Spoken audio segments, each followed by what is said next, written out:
কখনো তোমাদের আস্থার সাথে বিশ্বাসঘাতকতা করব না। জনগণের এক পয়সাও আমি স্পর্শ করব না। বিজয় থালাপতি ইন্ডিয়াতে শপথ গ্রহণ করার পরে তিনি প্রথম যে বক্তব্যটা দিয়েছিলেন তার কথাটা এত সুন্দর লেগেছে আমার কাছে, যার কারণে ভাবলাম আপনাদেরকেও একটু শেয়ার করি। তার প্রথম বক্তব্যটা এমন ছিল, আমি জানি দরিদ্রতা কি, পেটের ক্ষুধা কি।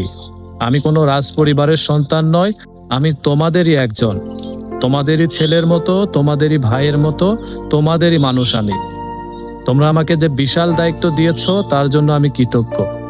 আমাকে কিছুটা সময় দাও, আমি কথা দিচ্ছি আমি কখনো তোমাদের আস্থার সাথে বিশ্বাসঘাতকতা করব না। জনগণের এক পয়সাও আমি স্পর্শ করব না। সরকার হবে সম্পূর্ণ স্বচ্ছ। তার এই কথাগুলো আমার খুব ভালো লেগেছে এবং মনে ধরেছে। ভাবলাম কথাগুলো আপনাদেরও জানা দরকার, কারণ এমন দায়িত্বশীল, এমন সুন্দর মনের মন মানসিকতা আমাদের বাংলাদেশেও দরকার।